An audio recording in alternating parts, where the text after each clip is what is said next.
میں الفاظ میں شاید بیان نہیں کر سکا کہ ماں اور بیٹی کس قدر خوفزدہ تھیں۔ انہوں نے تفصیلاً بتایا کہ وہ خالد کے خاندان اور اس کے پالے ہوئے ہنڈوں سے اور یہاں کے سکھ تھانے دار اور اس کی پولیس سے کتنی ڈری ہوئی ہے۔ ان کی اس دہشت زدگی میں مزید اضافہ اس طرح ہو گیا تھا کہ خالد مارا گیا تھا۔ ان دونوں کو پتہ چل چکا تھا کہ خالد کو زہر دیا گیا ہے۔ نوروز کی ماں نے مجھے صاف الفاظ میں بتایا کہ وہ اس ڈر سے مری جا رہی ہیں کہ خالد کی موت کا الزام ان پر نہ آ جائے۔ میں نے انہیں بتایا کہ میں کسی تھانے کا تھانے دار نہیں بلکہ میں تھانے کے تھانے داروں کو بھی گرفتار کر کے سزا دلانے کا اختیار رکھتا ہوں۔ ماں بیٹی پر اپنا اعتماد پیدا کرنے کے لیے مجھے خاصا زور لگانا پڑا۔ میں نے انہیں کہا کہ میں ان کا خوف ہمیشہ کے لیے رفع کر دوں گا، مختصر یہ کہ بڑی کوشش سے وہ اصل واقعہ سنانے پر آمادہ ہو گئی۔ میں نے نوروز کی ماں سے کہا کہ وہ نوروز کو میرے پاس بیٹھی رہنے دے اور خود اندر چلی جائے۔ نوروز کے متعلق پہلے بتا چکا ہوں کہ ذہین اور جرأت والی لڑکی تھی۔ اس نے بات شروع ہی اس طرح کی کہ خالد اسے بری نیت سے دوست بنانا چاہتا تھا۔ چونکہ خالد اور نوروز ایک ہی سوشل حیثیت کے تھے اور لڑکی پردہ نشین نہیں تھی بلکہ کچھ آزاد خیال تھی، اور اسے معلوم تھا کہ خالد شریف آدمی نہیں، لیکن وہ سمجھتی تھی کہ خالد کم از کم اس کے ساتھ بدتمیزی نہیں کرے گا، اس لیے وہ اس کے ساتھ کچھ بے تکلف ہو گئی۔ خالد نے کھیتوں اور دیگر کاموں کے معاملے میں ان لوگوں کی امداد شروع کر دی۔ ایک روز نوروز خالد کے مکان میں آئی ہوئی تھی۔ خالد نے اس کے ساتھ اس قسم کی بے تکلفی شروع کر دی جس کی نوروز کو امید نہیں تھی۔ نوروز نے ہنستے ہنستے اسے ٹالنا چاہا لیکن خالد ٹلتا نظر نہیں آتا تھا۔ خالد صاحب، نوروز نے اس سے کہا، میں جس حد تک دوستی رکھنا چاہتی ہوں آپ اس سے آگے نکل رہے ہیں۔ آپ اگر اپنی یہ تمام زمین میرے نام منتقل کر دیں تو بھی میں آپ کے ساتھ اپنی حد سے باہر نہیں نکلوں گی۔ پھر شادی کے لیے تیار ہو جاؤ۔ خالد نے بے تکلفی سے کہا، تم شاید سمجھ نہیں سکیں کہ میرے دل میں تمہاری کتنی محبت ہے، اور یہ محبت ایسی نہیں کہ تم ٹالو گی تو میں ٹل جاؤں گا۔ ساری زندگی کی رفاقت قبول کر لو۔ کیا آپ شادی شدہ نہیں؟ نوروز نے پوچھا۔ اس سے تو میں پہلے ہی جان چھڑا رہا ہوں، خالد نے کہا، اور وہ مجھ سے تنگ ہے۔ تم ہاں کہو اور میں اسے طلاق دے دوں گا۔ لیکن میں طلاق نہیں لے سکتی، نوروز نے کہا۔ کیا کہہ رہی ہو؟ خالد نے حیران ہو کر کہا، تم شادی شدہ تو نہیں ہو؟ میری منگنی ہو چکی ہے خالد صاحب، نوروز نے کہا، اور منگنی اس کے ساتھ ہوئی ہے جسے میں دل سے پسند کرتی ہوں۔ میں اسے کبھی نہیں چھوڑوں گی۔ اس کے باوجود خالد اسے اپنی ہوس کے جال میں پھانسنے کی کوشش کرتا رہا۔ نوروز نے بڑی مشکل سے اسے ٹالا اور اٹھ کر چل پڑی۔ خالد نے اسے پوچھا کہ وہ کل کس وقت آئے گی؟ اگر آپ وعدہ کریں کہ پھر کبھی آپ میرے ساتھ اس قسم کی بات نہیں کریں گے تو جس وقت آپ چاہیں گے آ جاؤں گی، نوروز نے کہا۔ مجھے بھی اس جنگل میں کسی کے ساتھ کی ضرورت ہے، لیکن میری اس آزاد خیالی کو آپ کوئی دوسرا رنگ نہ دے۔ اگلے روز نوروز خالد کے ہاں نہ گئی، خالد اس کے ہاں آ گیا۔ نوروز نے اسے صاف الفاظ میں کہہ دیا کہ اس نے بہت سوچا، آخر وہ اس نتیجے پر پہنچی ہے کہ وہ خالد سے تعلقات توڑ لے۔ اس سے اگلے روز نوروز کا چھوٹا بھائی گھر سے نکلا اور واپس نہ آیا۔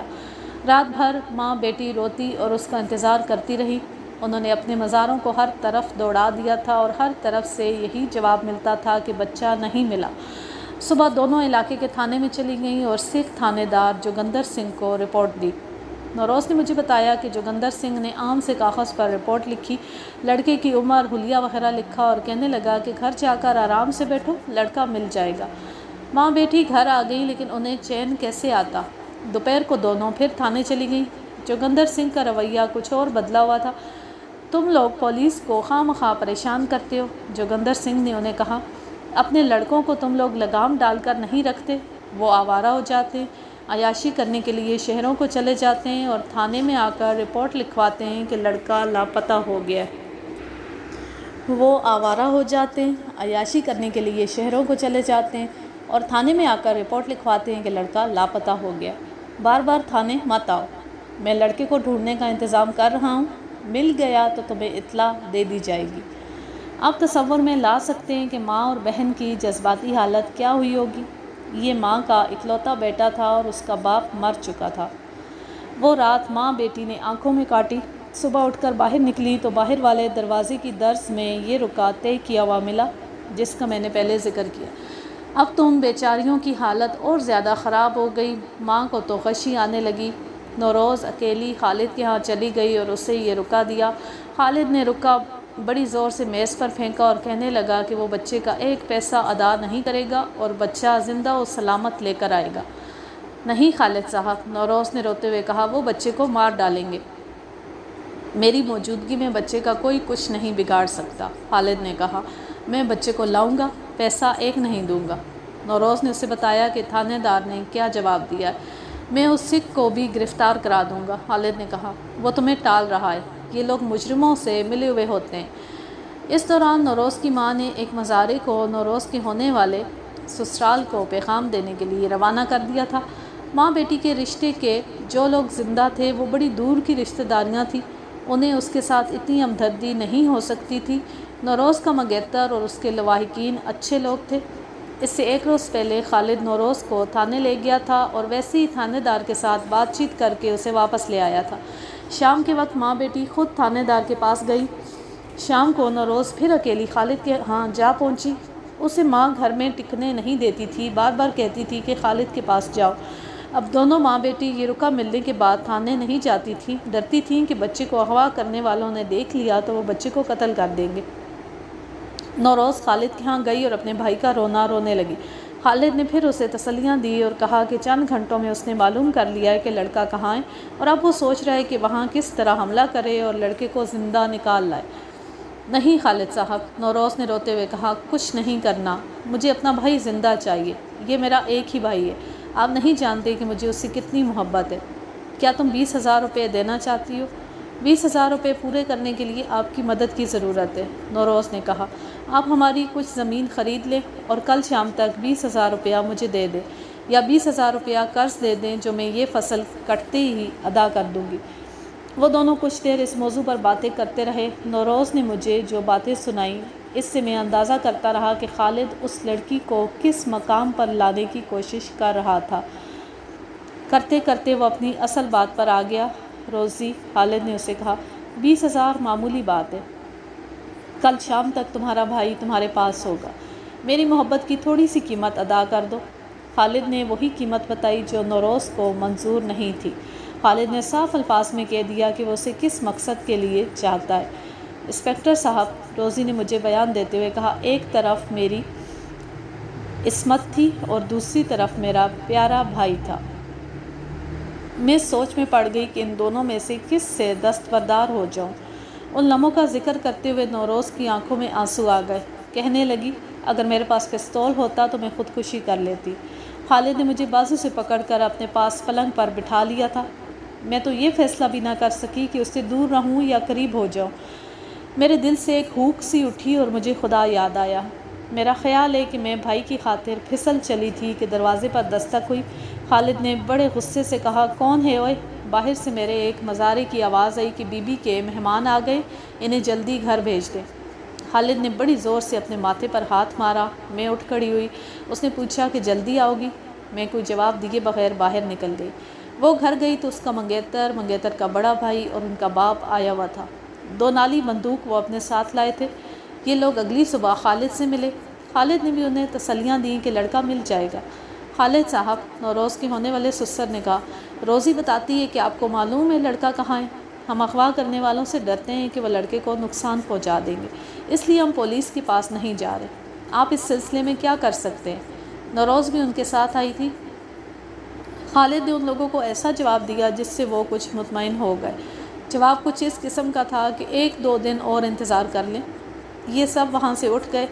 میرے پوچھنے پر نوروز نے بتایا کہ اسے بالکل شک نہیں ہوا کہ خالد نے اسے پھانسنے کے لیے اس کے بھائی کو خود ہی اغوا کرایا تھا۔ میری حالت تو پاگلوں جیسی ہو رہی تھی انسپکٹر صاحب، اس نے کہا۔ ذہن میں صرف بھائی تھا اور 20,000 روپیہ۔ شام کے بعد روزی اور اس کی ماں اور ان کے یہ مہمان بیٹھے یہ سوچ رہے تھے، بلکہ فیصلہ کر چکے تھے کہ 20,000 روپیہ ادا کر دیا جائے۔ نوروز کے منگیتر نے کہا کہ آج رات ایک کاغذ پر لکھ کر باہر رکھ دیتے ہیں کہ منظور ہے۔ اتنے میں ایک عورت ان کے گھر آئی۔ وہ خالد کے مزاروں میں سے تھی۔ اس کا نام تو کچھ اور تھا لیکن وہاں سب اسے جوگن کہتے تھے۔ وہ نوروز اور اس کی ماں کو الگ لے گئی۔ کیوں پریشان ہوتی ہو بیبیو؟ اس نے کہا، کسی کو یہ نہ بتانا کہ یہ بات میں نے تمہیں بتائی ہے، تمہارا بچہ یہیں ہے۔ میں یہ نہیں بتا سکتی کہ بچے کو کیوں اغوا کیا گیا ہے، لیکن بچہ تمہارا جہاں ہے وہ صاف بتا دوں گی۔ خالد کا ایک مزارع ہے جس کا نام مولوی ہے، تمہارا بچہ اس کے گھر میں ہے۔ اگر تم خالد سے کہو گی کہ بچہ واپس کر دے تو وہ نہیں کرے گا۔ تم نہیں جانتی کہ وہ اپنے باپ کی اولاد نہیں، شیطان کی نسل سے ہے۔ آگے تمہاری ہمت ہے کہ بچے کو وہاں سے کس طرح نکلواتی ہو۔ اس عورت نے ان کے ساتھ بہت سی باتیں کی، پھر اس نے یہی باتیں نوروز کے منگیتر وغیرہ کو بتائیں۔ منگیتر کے باپ نے کہا کہ جوگن اسے مولوی کا گھر دکھا دے۔ رات کا وقت تھا۔ جوگن نوروز کے منگیتر کو دور کا چکر کاٹ کر ساتھ لے گئی اور مولوی کا مکان دکھا دیا۔ دور کا چکر کاٹنے کا مقصد یہ تھا کہ خالد کا گھر سیدھے راستے میں آتا تھا۔ جوگن نے یہ بھی بتایا کہ خالد رات کو وہاں جاتا ہے۔ مکان کا نقشہ بھی سمجھایا۔ وہ سیدھا سادہ مکان تھا، پہلو بپہلو 2 کمرے تھے اور آگے صحن تھا۔ صحن کی دیوار کچی تھی۔ جوگن نے نوروز کے منگیتر کو بڑی اچھی طرح گھر کے اندر کا نقشہ بتا دیا۔ یہ کوئی محل نہیں تھا، بنگلہ نہیں تھا اور یہ حویلی بھی نہیں تھی۔ نوروز کا منگیتر اسی رات وہاں سے چلا گیا۔ رات 11 بجے ایک ریل گاڑی گزرتی تھی۔ منگیتر صبح اپنے شہر پہنچ گیا۔ اس نے اپنی برادری اور رشتہ داری کے 2 دلیر اور بدمعاش قسم کے دوست اپنے ساتھ لیے اور اسی روز واپس آیا۔ وہ رات 9 بجے کے لگ بھگ اراضی پر واپس آیا۔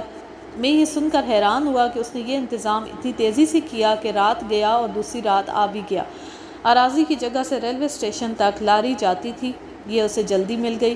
آخری لاری جا رہی تھی۔ مجھے بعد میں پتہ چلا کہ واپسی پر ریلوے اسٹیشن سے اس طرف آنے والی لاری کو چلنے میں ابھی بہت وقت تھا۔ سواریاں پوری ہو جانے پر لاری چلا کرتی تھی۔ یہ امیر کبیر لوگ تھے۔ ان تینوں نے سالم لاری لے لی۔ ڈرائیور کو پیسے دے کر کہا کہ وہ اڑتا ہوا چلے۔ ڈرائیور نے لاری اڑا کر دکھا دی اور انہیں منزل پر پہنچا دیا۔ میں اور امی نہیں چاہتی تھی کہ یہ طریقہ اختیار کیا جائے، نوروز نے مجھے بیان دیتے ہوئے کہا۔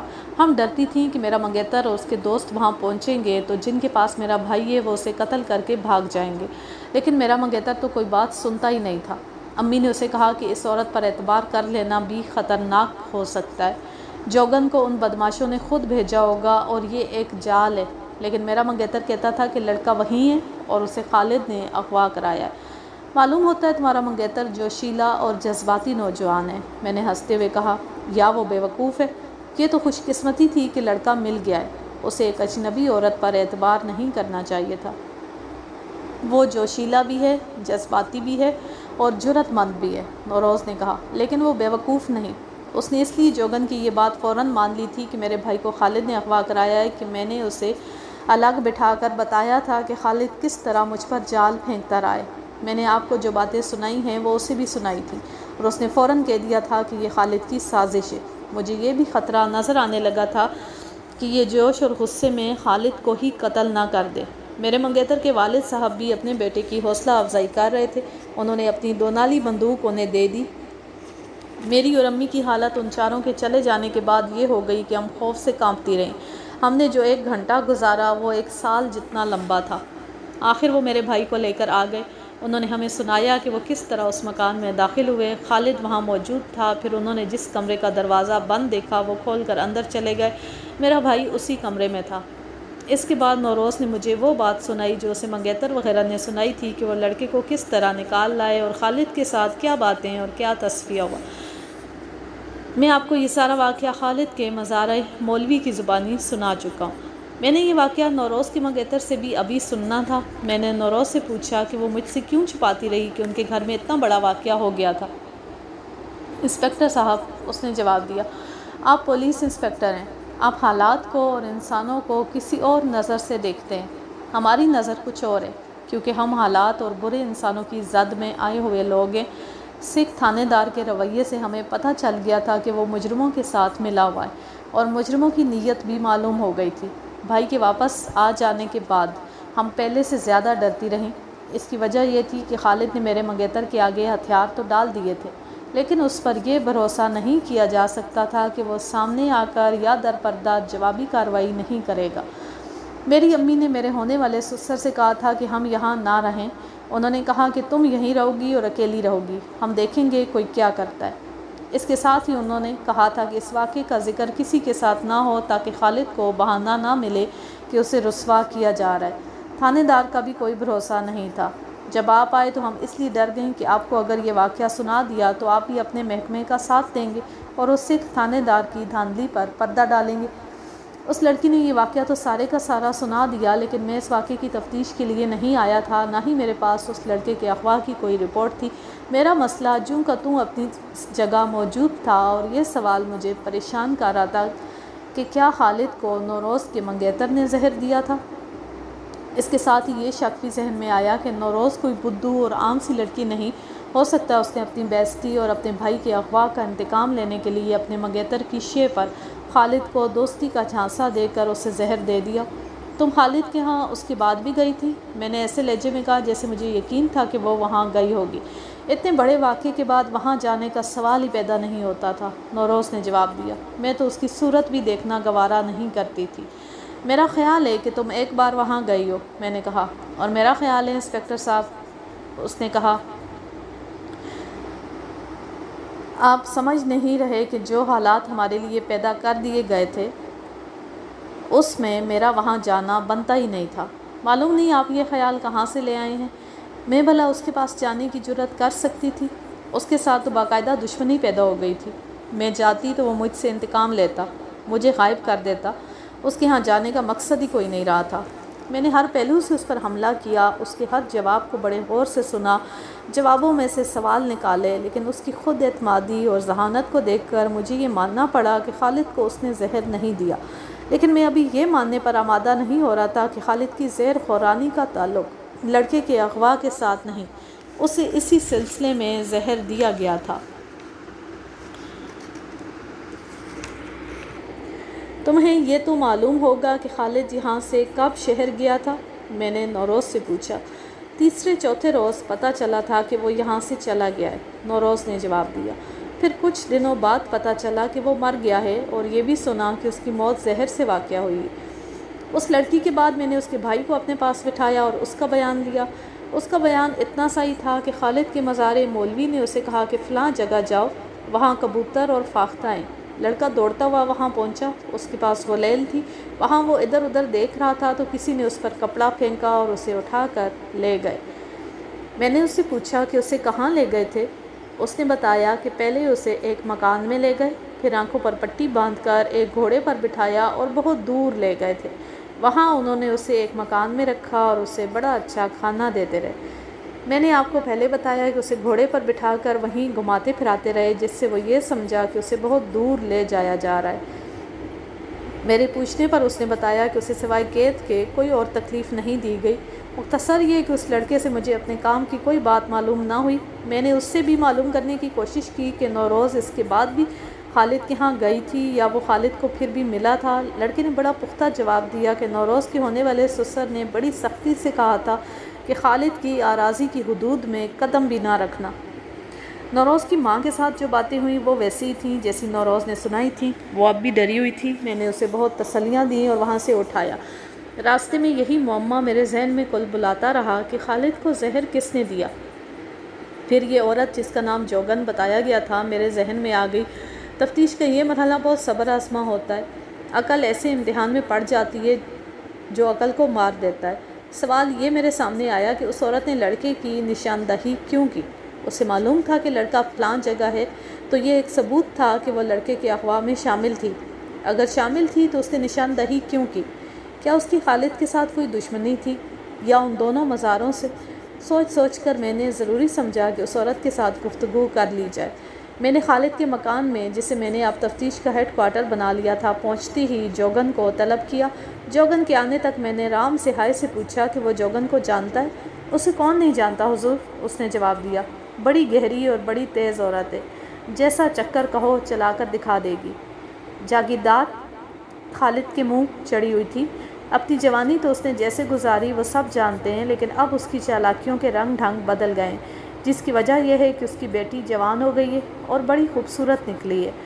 جوگن سائی کی طرح اسے اپنے ساتھ رکھتی ہے۔ وہ چاہتی ہے کہ اس کی بیٹی کہیں خجل خراب نہ ہو اور باعزت طریقے سے ڈولی میں بیٹھ کر چلی جائے۔ اس کی ساری اولاد یہی ایک بیٹی ہے۔ اس کا خاوند یہاں مزارہ ہوگا؟ نہیں حضور، رام سہائے نے جواب دیا، بیوہ ہے۔ 7-8 سال گزرے وہ مر گیا تھا۔ اور حضور لوگ کہتے تھے کہ جوگن نے اپنے خاوند کو زہر دے کر مارا تھا، وہ فوراً مر جاتا تو شاید یہ پکڑی بھی جاتی۔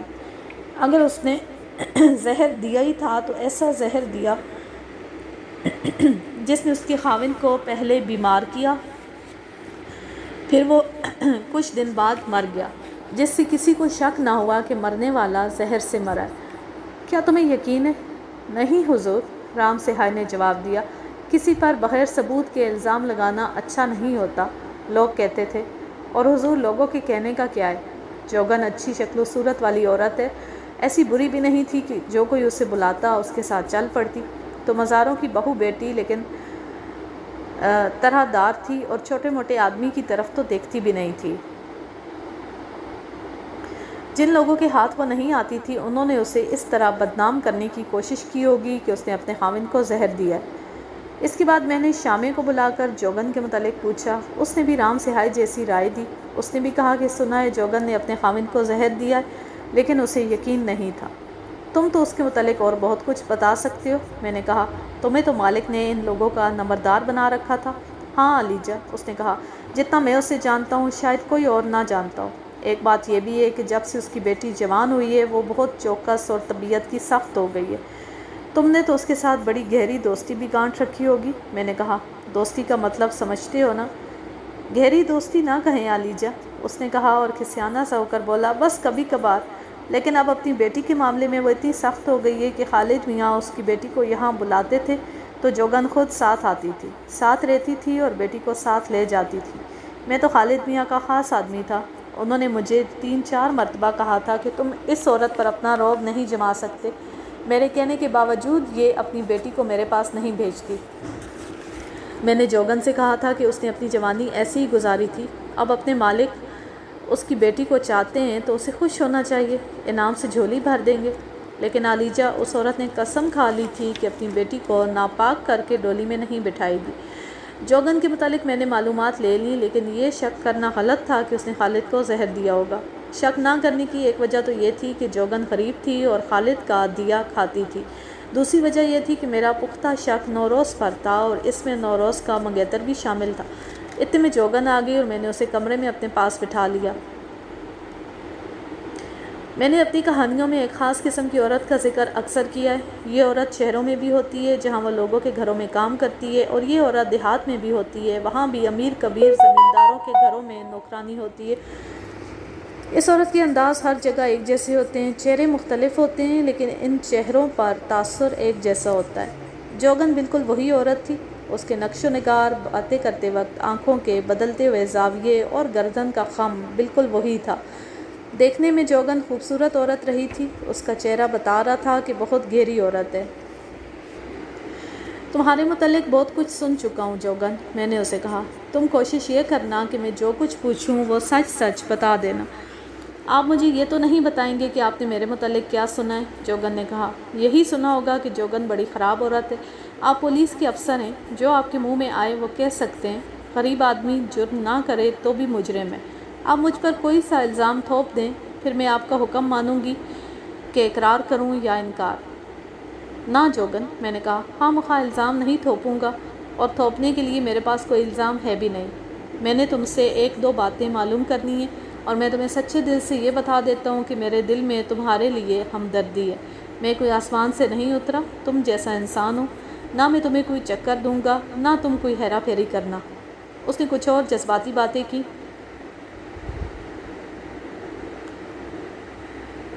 میں نے اس کی جذباتی باتوں کا ہمدردی سے جواب دیا اور اس کا ایسا اثر ہوا کہ اس نے بے تکلفی سے بولنا شروع کر دیا۔ میں نے اس سے پوچھا کہ اسے کس طرح پتہ چلا تھا کہ وہ لڑکا اغوا ہو کر اس گھر میں آیا ہے؟ جوگن، میں نے کہا، تم نے یہ جو نیکی کی ہے یہ اکیلی تمہاری ساری عمر کے گناہ بخشوا دے گی۔ کسی ماں کا اکلوتا اور یتیم بچہ قید سے نکلوا کر اس کی گود میں ڈال دینا معمولی نیکی نہیں، تمہیں اس کا اجر خدا دے گا۔ اور میں تمہیں اس کا یہ صلہ دے سکتا ہوں کہ تمہارے خلاف کوئی الزام میرے سامنے آیا تو میں اس پر لکیر پھیر دوں گا۔ مجھے یہ بتاؤ کہ تم نے گمشدہ لڑکے کی نشاندہی کیوں کر دی تھی؟ ظاہر ہے کہ تم ان کے ساتھ تھی۔ نہیں، جوگن نے جواب دیا، کسی ماں کا دل دکھانے کے لیے میں کسی کا ساتھ نہیں دے سکتی۔ یہ تو اس بچے کی اور اس کی ماں کی خوش قسمتی سمجھو کہ مجھے پتہ چل گیا تھا کہ بچہ اس مکان میں۔ کیسے پتہ چلا تھا؟ سراج اور مولوی ایک دن ایک بوری دونوں طرف سے پکڑ کر اٹھائے ہوئے جا رہے تھے، اس نے جواب دیا۔ انہوں نے مجھے نہ دیکھا۔ میں اپنے گھر کا دروازہ کھول کر نکلنے لگی تھی کہ کچھ یاد آیا تو پیچھے ہٹ گئی۔ اتنے میں وہ دونوں بوری اٹھائے ہوئے 10-12 قدم دور سے گزرے۔ میں نے دیکھا کہ بوری میں کچھ ہل جل ہو رہی تھی۔ بوری میں کوئی بلی یا کتا نہیں تھا، جو کچھ بھی تھا وہ زندہ تھا اور اس میں بہت حرکت تھی۔ وہ مولوی کے گھر میں چلے گئے۔ رات کو مجھے گھوڑے کے قدموں اور آدمیوں کی آوازیں سنائی دی۔ میں نے دروازہ ذرا سا کھول کر دیکھا۔ چاندنی رات تھی۔ سراج اور مولوی ایک آدمی کو گھوڑی پر بٹھا رہے تھے۔ اس آدمی کی آنکھوں پر پٹی بندھی ہوئی تھی۔ اسے بٹھا کر لے گئے۔ میں نے کواڑ آہستہ سے بند کیے اور درز میں سے دیکھا وہ ایک طرف چلے گئے۔ میں سوچتی رہی۔ بہت دیر بعد پھر گھوڑے کے قدموں کی آواز آئی۔ میں صحن میں دروازے کے ساتھ سوئی ہوئی تھی۔ میری آنکھ کھل گئی۔ تمہاری نیند بڑی کچی معلوم ہوتی ہے جوگن، میں نے کہا۔ باہر کی ہلکی ہلکی آوازوں میں سے دونوں دفعہ تمہاری آنکھ کھل گئی۔ کیا آپ جانتے ہیں کتا کس طرح سوتا ہے؟ جوگن نے کہا۔ کہتے ہیں ایک آنکھ اور ایک کان کھول کر سوتا ہے، بڑی دور کی آہٹ پر بھی جاگ اٹھتا ہے۔ میری نیند کتے جیسی ہے۔ یوں سمجھو کہ میں تو دونوں آنکھیں کھول کر سوتی ہوں۔ وہ کیوں؟ بیٹی کی خاطر، اس نے جواب دیا۔ اپنی تو جیسی گزرنی تھی گزر گئی، لیکن بیٹی کی عزت میرے لیے دگ کا مرض بن گئی ہے۔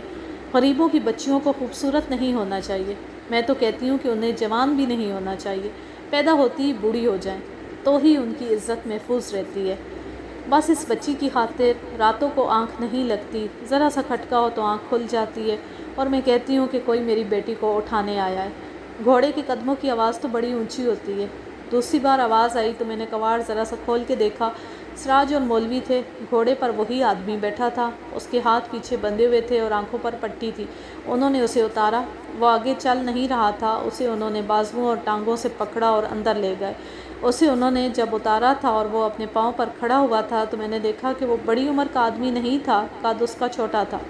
اگلی روز سنا کہ ساتھ والوں کا لڑکا گم ہو گیا ہے۔ میں ان کے گھر گئی اور ویسے ہی ہمدردی کرتے کرتے پوچھا کہ اس نے کپڑے کس قسم کے پہنے ہوئے تھے۔ انہوں نے وہی کپڑے اور ان کا وہی رنگ بتایا جو رات کو میں نے دیکھا تھا۔ اس لڑکے کو میں نے پہلے بہت دفعہ دیکھا تھا۔ مجھے یقین ہو گیا کہ رات کو جسے میں نے دیکھا ہے وہ انہی کا لڑکا تھا۔ پھر میں نے مولوی کے گھر پر نظر رکھی۔ رات کو خالد کو وہاں جاتے دیکھا۔ خالد میاں کبھی کسی نوکر یا مزارے کے گھر میں رات کو نہیں گیا تھا۔ مولوی کے گھر میں اس کا کیا کام ہو سکتا تھا؟ جتنے دن لڑکا مولوی کے گھر میں رہا، خالد میاں رات کو وہاں جاتے رہے۔ پھر میں نے یہ بھی دیکھا کہ مولوی یا سراج دونوں وقت خالد کے گھر سے ٹرے میں کھانا لاتے تھے۔ یہ کھانا ان مزاروں کا تو نہیں ہوتا تھا۔ مجھے یقین ہو گیا کہ لڑکا خالد نے اغوا کر کے مولوی کے گھر میں رکھا ہوا ہے۔ تم تجربہ کار عورت ہو، میں نے کہا۔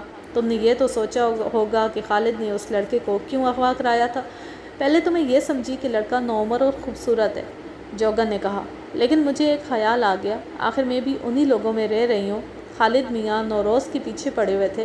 ایک روز میں خالد میاں کے گھر گئی تو نوروز نکل کر جا رہی تھی۔ مجھ سے خالد میاں کچھ نہیں چھپاتے تھے۔ میں نے دیکھا کہ وہ پریشان تھے۔ میں نے پوچھا کہ طبیعت تو ٹھیک ہے؟ کہنے لگے یہ تو سالی پتھر ہے۔ میں نے کہا آپ تو ہیروں کو کاٹ لیتے ہیں۔ خالد نے کہا یہ ہیرا ہے تو بہت خوبصورت، لیکن ہیروں سے بھی سخت ہے۔ میں نے کہا کہ میں کچھ خدمت کروں؟ کہنے لگے نہیں، یہ تمہارے بس کی بات نہیں، میں خود ہی کچھ کرتا ہوں۔ اس کے 1-2 روز بعد لڑکا اغوا ہوا تو میں سمجھ گئی کہ یہ لڑکی کو پھانسنے کا طریقہ ہے۔ اس نے بڑی لمبی آہ لی اور کہنے لگی میں بھی ماں ہوں۔ میں نے اس لڑکی کی ماں اور بہن کو روتے دیکھا۔ پہلے تو میں سوچتی رہی کہ یہ کام کر گزروں یا چپ رہوں، لیکن ایک روز رہا نہ گیا، دل بہت اداس تھا۔ میں نے بیٹی سے کہا کہ اندر سے کنڈی لگا لو، میں ابھی آتی ہوں۔ میں گئی اور لڑکے کی ماں کو بتایا کہ لڑکا کہاں ہے۔ ان کی منت کی کہ کسی کو پتہ نہ چلے۔ اس نے وجہ تو بیان کر دی، لیکن مجھے یقین نہ آیا۔ بے شک یہ عورت جذباتی تھی اور اس وقت اس پر جذبات کا غلبہ تھا، لیکن میں نے یقین نہ کیا کہ صرف اس وجہ سے جو اس نے بیان کی ہے اس نے لڑکے کی نشاندہی کر دی تھی۔ نہیں جوگن، میں نے کہا، تم نے میری ہمدردی اور میری محبت کی قدر نہیں کی، وجہ کچھ اور تھی۔ میں نے اپنا داؤ کھیلتے ہوئے کہا، تم نے دیکھا ہے کہ رام سہائے، شامہ، سراج اور مولوی باہر بیٹھے ہوئے ہیں، انہوں نے بھی مجھے کچھ بتایا ہے۔ تم نے مولوی اور سراج کے قبضے سے لڑکا چھڑایا ہے، یہ تم سے بدلہ لے رہے ہوں گے، اسی لیے ان دونوں نے مجھے کچھ اور بتایا ہے۔ تم سچی بات بتا دو، کہیں ایسا نہ ہو کہ مجھ سے کوئی بے انصافی ہو جائے۔ تمہاری بیٹی جوان ہے، اسے دیکھنے والا کوئی نہیں ہوگا۔ میں نے کوئی جرم تو نہیں کیا، اس نے کہا۔ 3-4 گواہ کسی کے خلاف ایک ہی بات کہہ دیں تو اس کا جرم ثابت ہو جاتا ہے، میں نے کہا۔ اس نے خواہ جرم نہ ہی کیا ہو، میں نے تمہیں کہا ہے کہ تمہاری باتوں نے میرے دل پر جو اثر کیا ہے وہ اثر قائم رہنے دو۔ اس طرح کچھ اور جذباتی اور چکنی چپڑی باتیں کر کے میں نے اسے بولنے پر مجبور کر دیا۔ آپ ان جاگیرداروں کا ساتھ تو نہیں دیں گے؟ اس نے پوچھا، اور میرا جواب سنے بغیر کہنے لگی، سکھ تھانے دار بھی انہی کا دوست ہے۔ میں تو کہا کرتی ہوں کہ قانون بھی انہی کا ہے اور پولیس بھی انہی کی ہے۔ مجھے سچی بات نہیں بتاؤ گی تو میں تمہارا کیسے بنوں گا؟ میں نے کہا۔ تم سچی بات دل میں چھپائے رکھو اور تمہارے دشمن جھوٹ بول کر تمہیں پھنسا دیں گے۔ میں خالد میاں کا کیا بگاڑ سکتی تھی؟ اس نے کہا۔ اس کا ایک کام بگاڑ کر دل خوش کر لیا۔ اس سے انتقام لینے کا یہی ایک طریقہ تھا۔ وہ لڑکے کو اغوا کر کے جو مقصد حاصل کرنا چاہتا تھا وہ میں نے پورا نہ ہونے دیا۔ اپنے مالک کے ساتھ تمہاری کیا دشمنی تھی؟ میری بیٹی کو اپنے پاس بلاتا تھا، جوگن نے کہا، اور میں اسے نہیں جانے دیتی تھی۔ خالد نے مجھے بہت انعام دیے، دھمکیاں بھی دیں، یہ بھی کہا کہ وہ میری بیٹی کو اغوا کرا دے گا۔ شامے کو بھی اس نے میرے پیچھے ڈالا۔ میں خالد میاں کے آگے کئی بار روئی اور اس کی منت بھی کی کہ میری بیٹی کو اپنی بہن سمجھے، لیکن صاحب جو شیطان کی نسل سے ہوتے ہیں وہ انسانوں کی عزت کا خیال نہیں کیا کرتے۔ میں نے کہا کہ میں اس کی جاگیر سے نکل جاتی ہوں۔ اس نے کہا کہ نکل کے تو دیکھو، تمہاری لاش بھی نہیں ملے گی اور لڑکی میرے قبضے میں ہوگی۔ میں نے لڑکی کا رشتہ ساتھ والے گاؤں میں دے دیا۔ اگر دن مقرر کر کے شادی جلدی کر دیتی تو میں سکھی رہتی۔ اتنے میں خالد میاں آ گیا۔ اسے پتہ چلا تو کہنے لگا کہ لڑکی کی شادی نہیں ہوگی۔ 2 ہی دنوں بعد لڑکے والوں کا پیغام آیا کہ انہیں میری بیٹی منظور نہیں۔ میں ان کے گھر گئی تو انہوں نے بتایا کہ رام سہائے اور شامنوں نے کہا ہے کہ لڑکی کنواری نہیں اور اس کا چال چلن بہت برا ہے۔ میں رام سہائے اور شامے کے گلے پڑی۔ دونوں نے صاف صاف کہا کہ خالد میاں کو راضی کرو۔ خالد میاں کے آگے روتی پیٹتی تو اس نے ظالم بادشاہوں کی طرح کہا کہ یہاں کسی کی بارات نہیں آئے گی اور تمہاری بیٹی کی ڈولی یہاں سے نہیں جائے گی۔ میں نے خالد کو برا بھلا کہا اور یہ بھی کہا کہ دیکھنا میں ان دونوں کے ساتھ کیا سلوک کرتی ہوں۔ میری کچھ باتیں بناوٹی تھیں، لیکن اپنے کردار اور اپنے جذبات کے زیر اثر میری ہمدردی میں خلوص تھا جس کا میں اظہار کرتا رہا۔ جوگر پر خاطر خواہ اثر ہوا، اس کے آنسو نکل آئے۔ خالد نے جوگن پر صرف یہی ظلم نہیں کیا کہ اس کی بیٹی کی شادی کے راستے بند کر دیے، بلکہ جوگن سے کہا کہ اس کا ماہوار وظیفہ لگا دے گا اور وہ اپنی بیٹی کو اس کی داشتہ بنا دے۔ وہ جتنے دن یہاں رہا کرے گا جوگن کی بیٹی اس کے ساتھ رہا کرے گی۔ جوگن نے مجھے سنایا کہ انہی دنوں خالد کی نظر نوروز پر پڑ گئی تو اس کی توجہ اس کی طرف ہو گئی، لیکن اس سے جوگن کو اطمینان نہ ہوا۔ خالد اپنا فرعونوں جیسا فیصلہ سنا چکا تھا۔ نوروز اس کے پاس آتی رہی، پھر بھی وہ کبھی کبھی جوگن سے اس کی بیٹی کا مطالبہ کرتا تھا اور جوگن کسی نہ کسی بہانے اسے ٹال دیتی تھی۔ جوگن کو شک ہو گیا تھا کہ نوروز باوقار خاندان کی لڑکی ہے، اس لیے وہ خالد کے ہاتھ نہیں آ رہی۔ اتنے میں نوروز کا بھائی اغوا ہو گیا۔ اپنے بیان کے اس مرحلے پر آ کر جوگن چپ ہو گئی، کچھ دیر میرے منہ کی طرف دیکھتی رہی۔ اب دشمنی بتا دوں؟ اس نے مجھ سے پوچھا۔ آپ میرے سر پر ہاتھ رکھ لیں گے؟ بغیر سوچے سمجھے میرا ہاتھ اٹھا اور اس کے سر پر چلا گیا۔ میرے منہ سے یہ الفاظ نکل گئے کہ تم سچ بولو اور یہ ہاتھ اس سر پر رہے گا۔ یہ جو زہر سے مارا گیا ہے، جوگن نے دانت پیس کر کہا، اللہ اس کے سارے خاندان کو زہر سے مارے۔ اس نے میری بیٹی کی عزت پر ہاتھ ڈالا تھا۔ یہ تو اللہ نے اس کی عزت بچانی تھی کہ میں پہنچ گئی اور بیٹی کو چھڑا لائی۔ اگلی صبح اس نے مجھے بلایا۔ اس نے مجھے مارا پیٹا تو نہیں، لیکن میرا گریبان پکڑ کر زور زور سے جھنجھوڑا اور کہنے لگا کہ میں تمہیں زیادہ مہلت نہیں دوں گا۔ تمہاری بیٹی میری داشتہ ہے، اسے خود لا کر تم میرے حوالے کرو گی۔ اس نے یہ بیان ایسے انداز سے دیا کہ غصے سے میرا چہرہ بھی سرخ ہو گیا اور کچھ ایسی باتیں منہ سے نکل گئیں جن کا اس پر بہت اثر ہوا۔ اس کی اس حرکت کے بعد میں نے یہ فیصلہ کر لیا کہ لڑکے کی ماں کو بتا دوں گی کہ وہ کہاں ہے، اور میں نے یہ کام کر دیا۔ جوگن، میں نے ہاتھ بڑھا کر اس کا ہاتھ اپنے ہاتھ میں لے لیا اور اس کے گال کو تھپکی دے کر کہا، تم نے مردوں والا کام کیا۔ اگر تم یہ کہہ دو کہ تم نے اس بدبخت کے گلے پر چھری پھیری تھی تو میں تمہیں صاف بچا لوں گا۔ چھری پھیرنے کی ہمت ہوتی تو زہر کیوں؟ اتنا کہہ کر وہ یوں چپ ہو گئی جیسے اس کی زبان اچانک بولنے سے معذور ہو گئی ہو۔ جوگن، میں نے اس کا ہاتھ اپنے ہاتھ میں لے کر اور دوسرا ہاتھ اس کے سر پر رکھ کر کہا، چپ کیوں ہو گئی ہو؟ بولو، یہاں اور کوئی نہیں، صرف میں سن رہا ہوں۔ خالد کو زہر اسی نے دیا تھا۔ میں نے اسے پورا بیان لینا چاہتا تھا۔ میں اٹھا، اسے اٹھایا اور بے ساختہ اپنی طرف کھینچ کر اسے گلے لگا لیا۔ میرے گلے لگنے کی دیر تھی کہ وہ بچوں کی طرح بلک بلک کر رونے لگی۔ میں نے اسے رونے دیا۔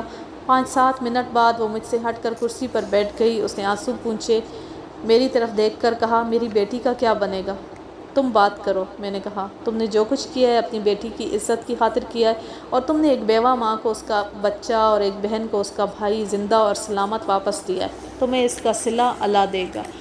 اس نے بیان دے دیا۔ جب نوروز کا بھائی خالد کے ہاتھ سے نکل گیا تو نوروز بھی اس کے ہاتھ سے نکل گئی۔ خالد کو ہتھیار ڈالنے پڑے، لیکن وہ اپنے ملازموں وغیرہ کے لیے مصیبت بن گیا۔ وہ کہتا تھا کہ معلوم کرو یہ نشاندہی کس نے کی ہے۔ اس کے ساتھ ہی اس نے جوگن کو حکم دے دیا کہ بیٹی میرے حوالے کرو۔ جوگن نے کہا، میں نے 7-8 سال گزرے، اپنے خاوند کو جو زہر دیا تھا وہ میرے گھر میں ابھی تک کچھ باقی رکھا تھا۔ خدا کی قسم میرے بھائی، میں نے یہ اپنے لیے رکھا تھا۔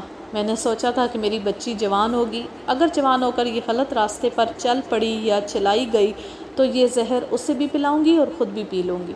میں یہ زہر لے کر رات کو خالد کے ہاں چلی گئی۔ مجھے معلوم تھا کہ اگلے روز اس نے واپس شہر جانا تھا، اس لیے اس نے بڑا سخت حکم دیا تھا کہ اپنی بیٹی کو آج رات لے آؤ۔ میں اکیلی گئی تو وہ شراب کا گلاس سامنے رکھے بیٹھا تھا۔ اس نے مجھ سے پوچھا کہ بیٹی کہاں ہے؟ جس کام نے ہونا تھا اس کا سبب اپنے آپ بن گیا۔ میں نے دیکھا اس کے سامنے گلاس رکھا ہے جس میں شراب ہے۔ میں نے اسے کہا کہ بیٹی ساتھ آئی ہے، لیکن شرم کے مارے باہر رک گئی ہے، آپ خود جا کر اسے لے آئیں۔ وہ بڑی تیزی سے اٹھا اور باہر گیا۔ میں نے پڑیا کھولی اور ایک چٹکی شراب میں ڈال دی، اتنی کافی تھی۔ وہ واپس آیا تو کہنے لگا کہ وہ باہر نہیں ہے۔ میں نے کہا کہ وہ شرم کے مارے گھر بھاگ گئی ہوگی۔ میں نے اسے بٹھا لیا اور کہا کہ میں نے فیصلہ کر دیا ہے، میری بیٹی اب آپ کی ہے۔ آپ چاہیں اس کے ساتھ شادی کریں، چاہیں تو بے نکاحی رکھ لیں، لیکن یہ بتا دیں کہ مجھے آپ کتنا وظیفہ ماہوار دیں گے۔ اس نے جو رقم بتائی میں نے کہا کہ منظور ہے۔ اس کے ساتھ ہی میں نے کچھ باتیں شروع کر دیں اور وہ شراب گھونٹ گھونٹ پیتا ساری پی گیا۔ زہر کا اثر اسی وقت نہیں ہونا تھا۔ میرے لیے مشکل یہ تھی کہ اسے آج رات کیسے ٹالا جائے۔ میں نے نوروز کی بات چھیڑ دی اور کہا کہ وہ اس سے بہت ڈری ہوئی ہے اور میں اسے اور زیادہ ڈرا رہی ہوں، اور مجھے امید ہے کہ اس کے جال میں پھنس جائے گی۔ اس نے نوروز کے منگیتر وغیرہ کو گالی دی اور میں مردوں کو نچانا جانتی ہوں، وہ کمال میں نے دکھا دیا، اور اسے کہا کہ وہ اگر کل شہر جا رہا ہے تو چلا جائے، واپس آئے گا تو میری بیٹی اس کے گھر میں موجود ہوگی۔ میں نے زبان کے بہت کرتب دکھائے۔ وہ نشے میں تھا۔ میں نے اپنے ہاتھ سے اس کے گلاس میں اور شراب ڈال دی۔ باتوں باتوں میں وہ پیتا رہا۔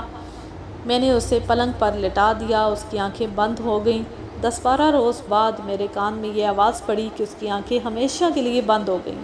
وہ اگلے روز شہر چلا گیا تھا۔ مجھے معلوم تھا کہ اب وہ کبھی واپس نہیں آئے گا۔ اپنے خاوند کو کیوں زہر دیا تھا؟ بدکار تھا، جوگن نے جواب دیا۔ بے غیرت تھا، چرس پیتا تھا، اسے اپنی جوان بیوی کی عزت کا بھی خیال نہیں تھا، گھر کے پیسے شہر میں جا کر اڑا آتا تھا۔ مجھے بے عزت اور بے غیرت اسی نے بنایا تھا۔ میں اسے روکتی تھی اور وہ مجھے مارتا پیٹتا تھا۔ میری بچی جب 11-12 سال کی ہوئی تو میری غیرت جاگی کہ جوان ہو کر یہ بھی بے عزت ہو جائے گی۔ ایک سادھو سے مجھے یہ زہر مل گیا جو میں نے خاوند کو پلا دیا۔